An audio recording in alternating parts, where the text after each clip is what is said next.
जब हिंदुस्तान और पाकिस्तान रो बंटवारो हुए उन 1947 री बार रात 14 और 15 अगस्त रे बीच री जब आजादी रे उन रात रा हिंदुस्तान और पाकिस्तान दो अलग अलग देश बन गया। इस धरती माता ने बांटन नो देश ने तोड़न नो पाप अगर कोई करियो तो कांग्रेस पार्टी करियो। और उन टाइम जो भरोसो और विश्वास पाकिस्तान रा हुक्मरान दिरायो कायदे आजम जिन्ना साहब जो दिरायो कि पाकिस्तान में भी हिंदुओं ने दो आंखें ने बराबर जो है बराबरी आंखें को दर्जो मिली। और धीरे धीरे जिन तरह परिस्थितियां बदली बिगड़ी पाकिस्तान में हिंदुओं ने रहना बहुत कठिन हो गया, दुखी हो गया, लोग परेशान हो। मैंने क्योंकि लगातार पिछला 10 साल राजनीति में आया हूं, पहले 20-25 साल तक बॉर्डर एरिया पर काम करने का मौका मिलियो। मैं जब बॉर्डर पर काम करता जब पाकिस्तान का उन पार जो हिंदुओं का हालात है अठे हिंदुस्तान में रहने वाला हमारा पाकिस्तान मूल रा जो बंधु है वहां बातचीत करनो मने उठेरा हालात मालूम होता, मने निश्चित रूप में दुख होतो, तकलीफ होती, लेकिन उन्होंने भी ज्यादा तकलीफ जब होती जब पाकिस्तान विस्थापित हो और कोई आप घर छोड़ जानवर भी नहीं जावे। मिनक अगर घर छोड़ आवे तो मैंने माथे बहुत अबकी है, खूब तकलीफ है, बहुत कष्ट है जद ही घर छोड़ रहा है, बहुत दूर है घर छोड़ना। आप री खेती, आप रो धंधो, आप रो रोजगार, आप रा घर बार, आप रा बर्तन बांडा, आप रा जीव जनावर सब छोड़ रहा आदमी ने सब कुछ मोह त्याग कर और जो पीढ़ियां रो संबंध है उन धरती रे साथे उन आबो हवा रे साथे जो पीढ़ियां रो संबंध है वो सब कुछ छोड़ रहा आदमी ने उठो आनो पड़े। लेकिन उन आने जो पीछे कारण है आपरी बहु बेटियां री इज्जत बचाने वास्ते, आपरा धर्म री रक्षा करने वास्ते लोग इतना तकलीफ झेलर भी आपरो मूल बात छोड़ जो है हिंदुस्तान में आर शरणार्थी तरफ रहे। मने इनो भी दुख हो तो, लेकिन जब मैं जोधपुर में वो देखता हूँ जो पाकिस्तान का विस्थापित आयोडा वाला हालात देखता कि वे हिंदुस्तान में आ जावे और जो नागरिकता रो कानून है उन कानून रे कारणों 7 साल तक तो एप्लीकेशन भी नहीं भर सकते। 7 साल बाद में एप्लीकेशन भरे और वह एप्लीकेशन मेच्योर वे, उनका कागज पूरा वे, पासपोर्ट सरेंडर वे और सरेंडर और सर्टिफिकेट मिले, नागरिकता रो प्रमाण पत्र मिले। इन बीच में 7 रे बाद में 5-7 साल और लगता, 15-15 साल लोगों ने लगता। और हमारे बहुत गहरो संपर्क पाक विस्थापित लोग जो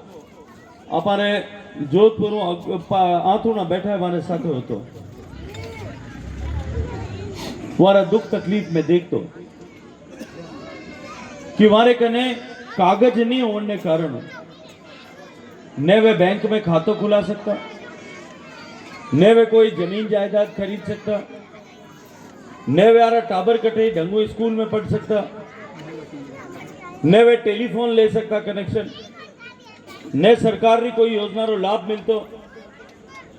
सब तरह की दुख और तकलीफ हमारे कन माथे होती और हमारी स्थिति होती कि आसमान और टपके और खजूर में अटक जाए। कोई मारो धनजोरी नहीं होता, सड़क पर खुला में बिना पानी बिना कोई सुविधा रहे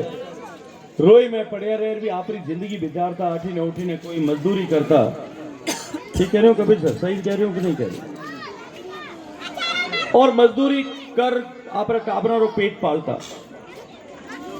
पर कदे ही पुलिस कोई एलटीवी कार्रवाई करती, कोई वीजो ले रहा तो कि मैं बाड़मेर में रहूं और आ रहे जोधपुर रहने लग जाता, उठार पुलिस भी ने तंग करती। वहां वापस डिपोर्ट करने की बात करता तो वहां लुगाया हमारा आदमी हमारे घर बारे आर बैठ जाता कि साहब मैंने बचाओ, मैं पाछो नहीं जाऊं। भले फीस भी जो है पाकिस्तान एम्बेसी जो है वह 4 गुना बढ़ा दी, उठे भी लुटीस तो फिर वो वापस लेवने जाते तो फिर पुलिस उठेगी तो फिर अटे जमा करा तो पासपोर्ट जमा कराने सरेंडर करने वापस पाकिस्तान जाना पड़े। फिर वो एक बार इन्हें तकलीफ है, उन्हें सरेंडर करने भी फीस जो है पाकिस्तान एम्बेसी लेती। एक तरफ कोई भी तरह की सुविधा नहीं, कोई तरह की आमदनी नहीं, और दूसरी तरफ है सब दुख और तकलीफ है। 2014 में जब मैंने पहली बार जोधपुरी जनता आशीर्वाद देर भेजो, ये जो यूरोप में अपना देश का दूसरा देशा में भारतवासी रह रहा है, अमेरिका में पीढ़ी 2-2 3-3 पीढ़ियों रह रहा है, हिंदुस्तान मारो संबंध बने रहे। इन वास्ते Modi ji overseas citizen of India कानून ले रहा, और person of Indian origin Bharat के मूल निवासी जो है जो विदेश में रहते हैं उनको दोहरा पासपोर्ट रख सकते हैं, ये सुविधा लेकर के आए। इसका कानून बनाने के लिए लोकसभा में बिल लेकर के आए। मैं नयो चुनी गयो, मैंने भी उन बिल माथे संसद में आपरी बात रखने मौको मिलो। मैं जहाँ निवेदन करियो कि मैंने 10 मिनट बोलने टाइम चाहिए, पार्टी मैंने टाइम दियो क्योंकि मैं बॉर्डर एरिया रो आदमी हूं। मैं उठे आ बात राखी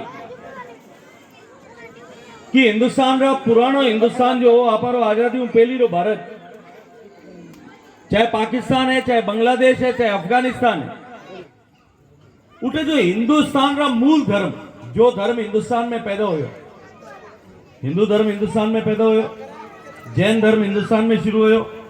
बौद्ध धर्म हिंदुस्तान में शुरू हुयो, सिख धर्म हिंदुस्तान में शुरू हुयो। अगर हिंदुस्तान रा मूल धर्म रो कोई भी आदमी अगर दुनिया रा कोई दूसरा देश में रह रहे और उन्हें अगर उत्पीड़न, उन्हें पीड़ा, उन्हें कष्ट, अगर